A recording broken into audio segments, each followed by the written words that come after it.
انہوں نے سپاہی کا نام بھی بتایا۔ سالار نے یہ مسئلہ سوڈان کے حکمران کے آگے رکھا۔ اس نے صلیبی مشیروں کو بتایا۔ ان صلیبیوں نے مشورہ دیا کہ خاموش ہو جاؤ، مسلمانوں پر فوج کشی کی حماقت نہ کر بیٹھنا، انہیں کسی اچھے طریقے سے دوست بنانے کی کوشش کرو، زیادہ سے زیادہ یہ کارروائی کرو کہ اس سپاہی کو خفیہ طریقے سے قتل کرا دو تاکہ مسلمانوں کو پتہ چل جائے کہ ہمارے ہاتھ ہر جگہ پہنچ سکتے ہیں۔ اگر اسحاق تمہاری شرط تسلیم نہیں کرتا تو کسی اور سوڈانی مسلمان قیدی کو قائل کرو، اسحاق پر تشدد جاری رکھو۔ اسحاق کو ایک بار پھر تشدد کے شکنجے میں جکڑ لیا گیا۔ اب تو سالار اس سے اپنے کمانڈر کے قتل کا انتقام بھی لینا چاہتا تھا۔ اسے اتنی درندگی کا تختہ مشق بنا دیا گیا جتنا انسانی تصور سے باہر تھا۔ رات کے وقت وہ بے ہوش ہو گیا اور اسے کوٹھڑی میں پھینک دیا گیا۔ ہوش میں آیا تو کوٹھڑی میں اندھیرا تھا، باہر ایک مشل جل رہی تھی۔ اسحاق نے ہاتھ ایک طرف کیا تو ہاتھ کسی کے جسم پر لگا۔ اسے یاد آ گیا کہ یہ وہی لاش ہے جو پہلے دن سے اس کے ساتھ ہے، مگر اسے ایسا لگا جیسے لاش سانس لے رہی ہو۔ یہ اس کے دماغ کی خرابی ہی ہو سکتی تھی۔ اس کے جسم کی حالت یہ ہو گئی تھی کہ اٹھنے کے قابل نہیں رہا تھا۔ لاش نے حرکت کی۔ اسحاق نے چونک کر دیکھا، چہرے پر نظر ڈالی۔ یہ لاش نہیں تھی، کوئی زندہ انسان تھا اور یہ کوٹھڑی کوئی اور تھی۔ دوسرا آدمی بھی شاید بے ہوش تھا۔ وہ آہستہ آہستہ ہوش میں آیا اور اس نے آنکھیں کھول دی۔ اسحاق بڑی مشکل سے اٹھا اور پوچھا، تم کون ہو؟ عمرو درویش، اس آدمی نے مری ہوئی آواز میں کہا۔ او عمرو درویش، اسحاق نے حیران ہو کر کہا، میں اسحاق ہوں۔ وہ ایک دوسرے کو اچھی طرح جانتے تھے۔ عمرو درویش بھی صلاح الدین ایوبی کی فوج کے ایک دستے کا کمانڈر تھا۔ وہ بھی انہی مسلمان قبیلوں میں سے تھا جو سوڈانی ہوتے ہوئے سوڈان کی فوج میں بھرتی نہیں ہوتے تھے۔ عمرو درویش بھی جنگی قیدی ہو گیا تھا۔ اسحاق کا نام سن کر اٹھ بیٹھا۔ تمہیں کیا کہتے ہیں؟ اسحاق نے پوچھا۔ کہتے ہیں کہ عالم کے روپ میں اپنے علاقے میں جاؤ، عمرو درویش نے جواب دیا، اور لوگوں کے دلوں میں صلاح الدین ایوبی کے خلاف دشمنی پیدا کرو۔ کہتے ہیں کہ ہم تمہیں طریقے بتائیں گے اور تمہیں شہزادوں کی طرح رکھیں گے، اور جس لڑکی کو پسند کرو گے وہ تمہارے ساتھ رہے گی۔ عمرو نے پوچھا، تم سے کیا منوانا چاہتے ہیں؟ کہتے ہیں اپنے تمام قبیلوں کو سوڈان کا وفادار بنا دو، اسحاق نے جواب دیا۔ اس کے عوض مجھے مسلمانوں کے علاقے کا امیر بنانے کا وعدہ کرتے ہیں۔ یہ مسلمانوں کی الگ فوج بنانا چاہتے ہیں۔ مجھے معلوم ہو گیا تھا کہ تمہیں بہت تکلیفیں دے رہے ہیں، عمر درویش نے کہا۔ معلوم نہیں ہمیں ایک ہی کوٹھڑی میں کیوں بند کر دیا ہے، شاید اس میں کوئی بہتری ہوگی۔ میں چاہتا تھا کہ تم مجھے مل جاؤ۔ میں نے ایک طریقہ سوچا ہے، اس پر عمل کرنے سے پہلے میں تم سے اجازت لینا چاہتا تھا۔ اچھا ہوا تم مل گئے۔ کیا طریقہ سوچا ہے؟ تم نے دیکھ لیا ہے کہ یہ لوگ ہمیں چھوڑیں گے نہیں، عمرو درویش نے کہا۔ ہم اذیتیں کب تک برداشت کریں گے؟ آج نہیں تو کل مر جائیں گے۔ یہاں اور کئی سوڈانی مسلمان قید ہیں، کوئی نہ کوئی ان کے جال میں آ جائے گا۔ میں ڈرتا ہوں کہ ہمارے چند ایک ساتھیوں کو یہ ورغلا کر ہماری قوم میں تفرقہ ڈال دیں گے۔ ایک صورت یہ ہے کہ تم ان کی شرط مان لو، اس بہانے آزاد ہو جاؤ اور اپنے علاقے میں جا کر کچھ بھی نہ کرو۔ رات کے اندھیرے میں مصر کو نکل جاؤ، تمہیں زندہ رہنا چاہیے۔ دوسری صورت یہ ہے کہ میں ان کی بات مان لوں، یہ مجھے جو سبق پڑھانا چاہتے ہیں وہ پڑھ لوں، ان کا بتایا ہوا بہروپ دھار لوں اور اپنے تمام قبیلوں کا خبردار کر دوں کہ وہ سوڈانیوں کے کسی چکر میں نہ آ جائیں۔ اگر میں ان کا ساتھی بن گیا تو میں تمہیں یہاں سے نکالنے کی کوشش کروں گا۔ یہ بھی تو ہو سکتا ہے کہ سوڈانی ہمارے علاقے پر حملہ کر دیں، اسحاق نے کہا۔ ہمارے لوگ اتنی جلدی ہتھیار ڈالنے والے تو نہیں، لیکن فوج کی طاقت اتنی جلدی ختم نہیں ہوتی۔ فوج آخر فوج ہے، ہمیں قربانی دینی پڑے گی، عمرو درویش نے کہا۔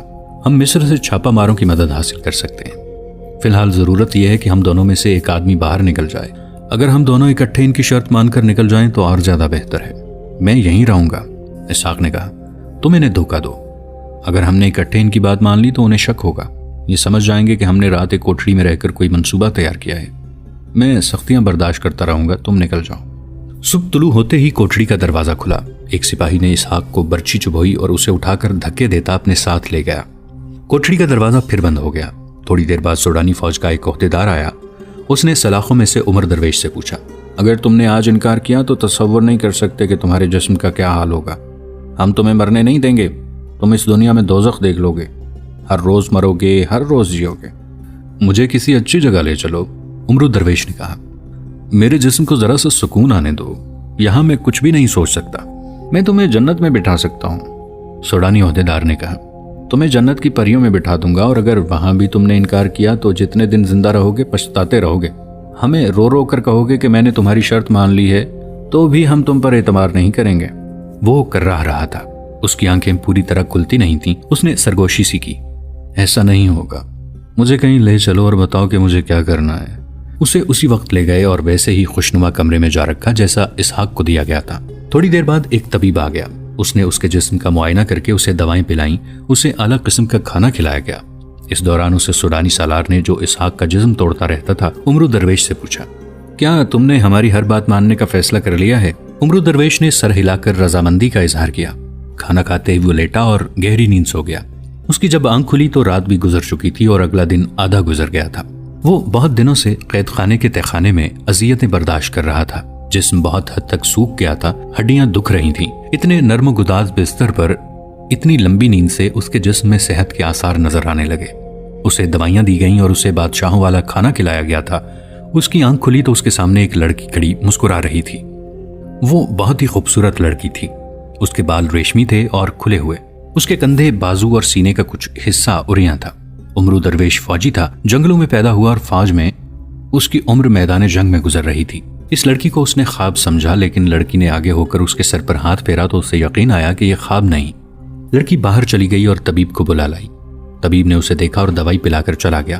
فوراً 2 صلیبی آ گئے۔ وہ سوڈانی زبان روانی سے بولتے تھے، تخریب کاری کے ماہر معلوم ہوتے تھے۔ انہوں نے عمر درویش کو اس مہم کے لیے تیار کرنا شروع کر دیا کہ وہ اپنے علاقے میں جا کر یہ نہیں بتائے گا کہ وہ قید میں رہا ہے، بلکہ یہ بتائے گا کہ میدان جنگ میں اسے ایک بزرگ ملے تھے جنہوں نے اسے کہا تھا کہ مصری فوج کا سوڈان پر حملہ مصر کے لیے مہنگا ثابت ہوگا۔ مسلمانوں کے لیے بہتر یہ ہے کہ سوڈان کا ساتھ دیں، ورنہ تباہ ہو جائیں گے۔ صلیبیوں نے اسے یہ بھی بتایا کہ وہ مجذوب عالم کے بھیس میں مسلمانوں کے دلوں میں صلاح الدین ایوبی اور مصر کی حکومت کے خلاف نفرت پیدا کرے گا۔ عمرو درویش خندہ پیشانی سے رضامند ہو گیا۔ اسی وقت اس کی ٹریننگ اور ریہرسل شروع ہو گئی۔ شام کے بعد اس کے آگے لڑکیوں نے کھانا چنا۔ شراب بھی رکھی گئی جو اس نے قبول نہ کی۔ کھانے کے بعد جب لڑکیاں دسترخوان سمیٹ کر لے گئیں تو ایک اور لڑکی شب خوابی کے لباس میں آ گئی۔ اس کا جسم نیم اریاں اور چال ڈھال اشتعال انگیز تھی۔ تم کیوں آئی ہو؟ عمرو درویش نے لڑکی سے پوچھا۔ آپ کے لیے، لڑکی نے جواب دیا۔ میں آپ کے پاس رہوں گی۔ تمہارا نام کیا ہے؟ مشی، لڑکی نے جواب دیا اور اس کے پلنگ پر بیٹھ گئی۔ مشی، عمرو درویش نے کہا، مجھے تمہاری ضرورت نہیں، تم چلی جاؤ۔ میں حکم لے کر آئی ہوں کہ مجھے آپ کے ساتھ رہنا ہے۔ مجھ سے یہ لوگ جو بات منوانا چاہتے تھے وہ میں نے مان لی ہے۔ عمرو درویش نے کہا، اب مجھے تم جیسے حسین فریب کی کوئی ضرورت نہیں۔ میں جانتی ہوں، مشی نے کہا، آپ کے متعلق مجھے سب کچھ بتا دیا گیا ہے۔ میں انعام کے طور پر آئی ہوں۔ مجھے یہ بھی معلوم ہے کہ آپ کو میری ضرورت ہے۔ سپاہی جب میدان جنگ سے آتے ہیں تو ان کی روح عورت کی طلبگار ہوتی ہے۔ میں ہارا ہوا سپاہی ہوں، عمرو درویش نے کہا۔ میری روح مر گئی ہے، مجھے اپنے جسم سے نفرت ہو گئی ہے۔ مجھے اس کی کسی بھی ضرورت کا احساس نہیں رہا۔ قید خانے میں ابلے ہوئے پتے کھاتا رہا تو بھی مطمئن رہا۔ یہاں اتنے اچھے کھانے کھائے ہیں تو بھی مطمئن ہوں، لیکن خوش نہیں ہوں۔ میں شکست خوردہ ہوں۔ لڑکی ہنس پڑی جیسے کسی نے جل ترنگ چھیڑ دیا ہو۔ شراب کے 2-4 گھونٹ آپ کو مسرتوں سے مالا مال کر دیں گے، لڑکی نے کہا۔ حلق سے اتر جائے تو مجھے دیکھنا، مجھ میں آپ کو پھولوں کا حسن نظر آئے گا۔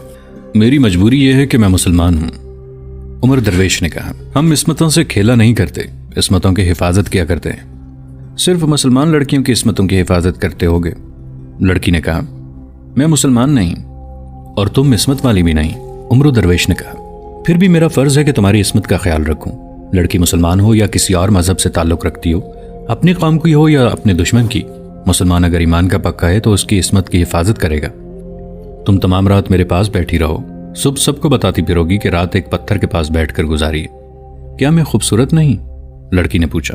تم جیسی بھی ہو میرے کسی کام کی نہیں، عمرو درویش نے جواب دیا۔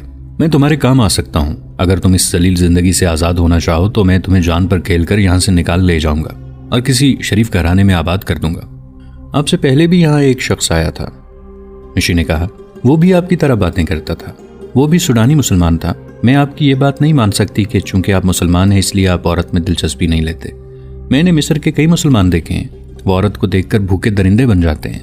میں 3 ایسے مصری مسلمان بتا سکتا جنہیں میں نے اور شراب کی سراہی نے غدار بنایا ہے۔ وہ کیسے مسلمان ہیں؟ وہ ایمان فروش ہیں، عمرو درویش نے کہا۔ تم باتیں کر رہی ہو تو میں تمہارے چہرے پر اور تمہاری آنکھوں میں تمہاری ماں اور تمہارے باپ کی جھلک دیکھنے کی کوشش کر رہا ہوں۔ وہ کہاں ہیں؟ زندہ ہیں؟ معلوم نہیں، مشی نے کہا۔ آپ سے پہلے جو یہاں آیا تھا اس نے بھی یہی پوچھا تھا کہ تمہارے ماں باپ زندہ ہیں یا مر گئے ہیں۔ وہ اسحاق کی بات کر رہی تھی۔ اسحاق کو جب اس کمرے میں لایا گیا تھا تو اسی لڑکی کو اس کے کمرے میں بھیجا گیا تھا۔ اس نے عمرو درویش سے کہا، اس سوڈانی مسلمان نے مجھ سے میرے ماں باپ کے متعلق پوچھ کر مجھے پریشان کر دیا تھا۔ ایسا سوال مجھ سے کبھی کسی نے نہیں پوچھا تھا۔ وہ پہلا آدمی تھا جس نے پوچھا تو میں رات بھر سوچتی رہی کہ میرے ماں باپ کون تھے اور کیسے تھے۔ تھے ضرور، مجھے کچھ یاد آتا تھا اور ذہن کے اندھیرے میں غائب ہو جاتا تھا۔ میں نے اپنے آپ کو ان کی یاد سے دور رکھنے کی کوشش شروع کر دی، مگر میں کامیاب نہیں ہو سکی۔ آج آپ نے ان کی پھر یاد تازہ کر دی ہے۔ میں جب محسوس ہی نہیں کرتی تھی کہ میرے ماں باپ بھی ہوں گے تو میں خوش رہتی تھی۔ آپ سے پہلے آنے والے سوڈانی مسلمان نے میرے اندر ایسے جذبات بیدار کر دیے ہیں کہ میری خوشی پر اب اداسی کا سیب سوار رہنے لگا ہے۔ تمہارا کوئی بھائی بھی نہیں تھا؟ کچھ بھی یاد نہیں، لڑکی نے کہا۔ میں خون کے رشتوں کو سمجھتی ہی نہیں کہ کیا ہوتے ہیں۔ تمہیں نیند آ رہی ہو تو سو جاؤ، عمرو درویش نے کہا۔ آپ کو نیند آ رہی ہو تو میں خاموش ہو جاتی ہوں، لڑکی نے کہا۔ جی چاہتا ہے کہ آپ میرے ساتھ باتیں کرتے رہیں۔ مجھے آپ جیسے آدمی اچھے لگتے ہیں۔ میں جس آدمی کے ساتھ کچھ وقت گزرتی ہوں اس سے مجھے نفرت ہو جاتی ہے، مجھے مسکرانا پڑتا ہے۔ وہ سوڈانی مسلمان جو آپ سے پہلے یہاں آیا تھا مجھے ساری عمر یاد رہے گا، جسے اس کمرے میں لایا گیا تھا۔ آپ دوسرے آدمی ہیں جس کی میں ہمیشہ قدر کروں گی۔ آپ نے میرے اندر روح اور جذبات کو بیدار کر دیا ہے۔ آپ مجھے شاید روح کی نظروں سے دیکھ رہے ہیں، دوسرے مجھے جسم کی بھوکی نظروں سے دیکھتے ہیں۔ میں تمہیں آبرو باختہ لڑکی سمجھتا تھا، لیکن تم عقل اور فراست کی باتیں کرتی ہو، عمرو درویش نے کہا۔ میں حسین اور میٹھا زہر ہوں، لڑکی نے کہا۔ پتھروں کو موم کرنے کی مجھے تربیت دی گئی ہے۔ میں کوئی سیدھی سادھی لڑکی نہیں۔ جابر حکمران کی تلوار اپنے قدموں میں رکھوا سکتی ہوں اور عالموں کے منہ پھیر سکتی ہوں، مگر اپنے آپ کو وہ موم سمجھنے لگی ہوں جو ذرا سی حرارت سے پگھل جاتا ہے، کسی پتھر کو پگھلا نہیں سکتا۔ یہ میری باتوں کا اثر نہیں، عمرو درویش نے کہا، یہ میرے ایمان کی حرارت ہے جس نے تمہیں پگھلا دیا ہے۔ میں نے تمہارے اندر خون کے رشتے بیدار کر دیے ہیں۔ تم انسان ہو، تم کسی کی بیٹی ہو، کسی کی بہن ہو، تم کسی قوم کی آبرو ہو۔ میں تمہیں ہر رنگ میں دیکھ رہا ہوں۔ رات گزرتی جا رہی تھی، نیند کا خمار اور عمرو درویش کی باتیں لڑکی پر غالب آتی جا رہی تھیں۔ نیند سے اس کی آنکھیں بند ہونے لگیں۔ وہ پلنگ کی پائنتی بیٹھی ہوئی تھی، وہیں لڑک گئی۔ اس کی جب آنکھ کھلی تو اس نے اپنے آپ کو پلنگ پر اور عمرو درویش کو فرش پر سوتے دیکھا۔ اس نے عمرو درویش کو جگایا نہیں، اسے دیکھتی رہی۔ اس کے سینے میں ہلچل بپا ہو گئی۔ اس نے اپنے گالوں پر اپنے آنسوؤں کی نمی محسوس کی اور حیران ہوئی کہ اس کے جسم میں آنسو بھی ہیں۔ اس کے آنسو کبھی نہیں نکلے تھے۔ اس نے عمرو درویش کے پاس دو زانو ہو کر اس کا ہاتھ اٹھایا اور آنکھوں سے لگایا۔ عمرو درویش کی آنکھ کھل گئی۔ لڑکی کے ہونٹوں پر مسکراہٹ نہ آئی۔ اس نے اسے یہ بھی نہ کہا کہ تمہیں فرش پر نہیں سونا چاہیے تھا۔ وہ خاموشی سے باہر نکل گئی۔ واپس آئی تو اس کے ہاتھ میں پانی تھا جس سے عمرو درویش نے وضو کیا اور نماز پڑھنے لگا۔ لڑکی کمرے سے چلی گئی۔ ناشتے کے بعد سوڈانی سالار دو صلیبیوں کے ساتھ آ گیا۔ میری ایک بات غور سے سننے، عمرو درویش نے سالار سے کہا۔ مجھے کسی بھی وقت اسحاق کی ضرورت محسوس ہو سکتی ہے۔ آپ اسے پریشان کرنا چھوڑ دیں، اسے کسی کھلی اور آرام دہ کوٹھری میں رکھیں، اسے تہخانے سے نکال کر اوپر لے آئیں۔ وہ میرا دوست ہے، مجھے جب اس کی ضرورت محسوس ہوئی تو میں اسے منا لوں گا، اسے دھوکہ بھی دے لوں گا۔ اگر وہ نہ مانا تو آپ اس کے ساتھ جو سلوک مناسب سمجھیں کر لیں۔ سوڈانی سالار نے کہا کہ ایسا ہی ہوگا۔ صلیبی مشیروں نے عمرو درویش کو ٹریننگ دینی شروع کر دی۔ اس نے خوبی سے نقل کی۔ انہوں نے اسے جو باتیں بتائیں وہ بھی اس نے زبانی یاد کرنی شروع کر دیں۔ 4-5 روز اس کی تربیت ہوتی رہی۔ دن کے دوران صلیبی اس کے ساتھ ہوتے تھے اور رات کو لڑکی اس کے پاس ہوتی تھی۔ یہ لڑکی اس کی مرید بن گئی تھی۔ اس کے کمرے میں جا کر وہ اپنے آپ کو پاکیزہ لڑکی سمجھنے لگتی تھی۔ 6-7ویں روز عمرو درویش ایک درویش کے روپ میں اپنے علاقے میں جانے کے لیے تیار ہو گیا۔ اسے درویشوں اور مجذوب عالموں کے کپڑے پہنائے گئے۔ مشی نے اسے کہا تھا کہ جب وہ اپنی مہم پر روانہ ہو تو اسے بھی ساتھ لیتا چلے۔ اس کی خواہش پر عمرو درویش نے سوڈانی سالار سے کہا کہ وہ اس لڑکی کو انعام کے طور پر اپنے ساتھ رکھنا چاہتا ہے۔ لڑکی اسے دے دی گئی۔ اسے مستور کرنے کے لیے لڑکی کو برقع نما لبادہ دے دیا گیا۔ 3 اونٹ دیے گئے، ایک پر عمرو درویش سوار ہوا، دوسرے پر مشی اور تیسرے پر ایک خیمہ اور کھانے پینے کا سامان لاد دیا گیا۔ سوڈانی سالار نے عمرو درویش کو 2 باتیں بتائیں، ایک یہ کہ اسحاق کو تہخانے سے نکال کر اوپر کھلے کمرے میں بھجوا دیا گیا ہے، اور دوسرے یہ کہ مسلمانوں کے علاقے میں اپنے آدمی موجود ہیں جو اسے خود ہی ملیں گے اور اس کی مدد کریں گے۔ عمرو درویش مشی کو ساتھ لے کر ایک خطرناک مہم پر روانہ ہو گیا۔ سوڈانی سالار اس کے روانہ ہوتے ہی اپنے کمرے میں گیا۔ وہاں 6 آدمی بیٹھے ہوئے تھے۔ وہ سب سوڈانی مسلمان تھے اور مسلمانوں کے پہاڑی علاقے کے رہنے والے تھے۔ انہیں سوڈان کی حکومت سے بہت انعام و کرام ملتا تھا۔ اپنے علاقے میں وہ پکے مسلمان بنے رہتے تھے۔ وہ جا چکا ہے، سالار نے انہیں کہا۔ تم دوسرے راستے سے روانہ ہو جاؤ، اکیلے جانا، اپنے علاقے میں پہنچ جاؤ اور اس پر نظر رکھو۔ جہاں تمہیں شک ہو کہ یہ شخص دھوکہ دے رہا ہے اسے ایسے طریقے سے قتل کر دو جس سے کسی کو پتہ نہ چلے۔ میں ایک اور آدمی بھیج رہا ہوں، انہیں اپنے گھروں میں رکھ لینا۔ یہ سب ایک دوسرے کے بعد روانہ ہو گئے۔ سوڈانی سالار نے 2 آدمی اور بلائے۔ وہ صرف سوڈانی تھے، مسلمان نہیں تھے۔ ان سے سالار نے کہا، ان مسلمانوں کا کوئی بھروسہ نہیں، اپنے علاقے میں جا کر سب ایکا نہ کر لیں۔ یہ 6 آدمی ہمارے ہی ہیں، لیکن یہ نہ بھولنا کہ مسلمان ہیں، وہاں جا کر ان کی نیت بدل سکتی ہے۔ اگر عمرو درویش ٹھیک رہا تو تمہیں آتش گیر مادے کی ضرورت ہوگی، یہ ان آدمیوں نے گھروں میں چھپا رکھا ہے، تم جانتے ہو کہ اسے کب اور کہاں استعمال کرنا ہے۔ یہ دونوں بھی روانہ ہو گئے۔ وہ سپاہی جس نے اسحاق کی بیٹی اور اس کی بیوی کو بچایا اور کمانڈر کو قتل کیا تھا، اسحاق کے گھر رہتا تھا۔ جس روز عمرو درویش روانہ ہوا اس روز سپاہی کہیں باہر گھوم پھر رہا تھا۔ ایک تیر آیا جو اس کے جسم کو چھوتا ہوا ایک درخت میں جا لگا۔ سپاہی دوڑ پڑا اور اسحاق کے گھر جا پہنچا۔ اس نے اسحاق کے باپ کو بتایا کہ اس پر کسی نے تیر چلایا ہے۔ کوئی بھی نہ سمجھ سکا کہ تیر کس نے چلایا ہے۔ کسی کو معلوم نہ تھا کہ سوڈانیوں نے اسے قتل کرنے کی پہلی کوشش کی ہے۔ سلطان صلاح الدین ایوبی کے محکمہ جاسوسی اور سراغ رسانی یعنی انٹیلیجنس کا سربراہ علی بن سفیان قاہرہ میں تھا۔ اس وقت سلطان ایوبی صلیبیوں کے دوست مسلمان امراء سیف الدین اور گمگشتگین کو اور الملک الصالح کی فوج کو شکست دے کر ان مخالفین کے مرکزی شہر حلب کی طرف بڑھ رہے تھے۔ ان کے یہ مسلمان مخالفین ایسی افراتفری اور بوگھلاہٹ میں بھاگے تھے کہ کہیں بھی قدم نہ جما سکے۔ راستے میں 3-4 اہم مقام تھے جہاں وہ رک جاتے اور اپنی بکھری ہوئی افواج کو اکٹھا کر لیتے تو صلاح الدین ایوبی کا مقابلہ کر سکتے تھے، لیکن انہوں نے پسپائی کے ایسے راستے اختیار کیے جو جنگی لحاظ سے ان کے لیے مزید نقصان کا باعث بنے۔ سلطان ایوبی نے پیش قدمی جاری رکھی اور ان اہم مقامات پر قبضہ کر لیا۔ ان کی منزل حلب تھی۔ انہیں کچھ علم نہیں تھا کہ مصر کے حالات کیسی کیسی کروٹیں لے رہے ہیں۔ قاصد انہیں رپورٹیں دیتے رہتے تھے جن سے پتہ چلتا تھا کہ طرح طرح کی سازشیں سر اٹھا رہی ہیں۔ وہ میدان جنگ میں کبھی پریشان نہیں ہوئے تھے، سازشیں انہیں پریشان کر دیا کرتی تھیں، اور یہ حقیقت ان کے لیے زہر کی طرح تلخ تھی کہ ان سازشوں اور تخریب کاری کے ہدایت کار صلیبی اور آلائی کار مسلمان تھے۔ علی بن سفیان ان کا دست راست تھا، بلکہ ان کی آنکھیں اور کان تھا۔ اسے سلطان ایوبی نے مصر سے غیر حاضری کے دوران مصر میں ہی رہنے دیا اور اپنے ساتھ اس کے معاون حسن بن عبداللہ کو رکھا۔ مصر کی حکومت سلطان ایوبی کے بھائی العادل کے حوالے تھی۔ اپنے بھائی کی غیر حاضری میں العادل راتوں کو سوتا بھی کم تھا۔ علی بن سفیان کو وہ اپنے ساتھ رکھتا تھا۔ اس طرح مصر کا امن و امان اور اس خطے میں اسلام کی آبرو کا تحفظ ان دونوں کی ذمہ داری تھی۔ انہیں اچھی طرح معلوم تھا کہ سلطان ایوبی کی غیر حاضری میں مصر میں تخریب کاری بڑھ رہی ہے۔ اس کے علاوہ سوڈان کی طرف سے خطرہ تھا۔ 2-4 ماہ پہلے العادل نے سوڈانیوں کے ایک عجیب و غریب اور بڑے ہی خطرناک حملے کو غیر معمولی کامیابی سے تباہ کر دیا تھا، لیکن سوڈانیوں کے عزائم میں کوئی فرق نہیں آیا تھا، کیونکہ ان کا یہ حملہ جو ناکام ہوا تھا باقاعدہ فوج کا حملہ نہیں تھا۔ سوڈان کی باقاعدہ فوج نقصان کے بغیر تیار کھڑی تھی۔ اس فوج کو صلیبی تربیت دے رہے تھے اور بعض دستوں کی کمان بھی صلیبیوں کے ہاتھ تھی۔ سوڈان کے خطرے کی پیش بندیاں یوں کی گئیں کہ سرحد پر سرحدی دستوں کی نفری میں اضافہ کر دیا گیا۔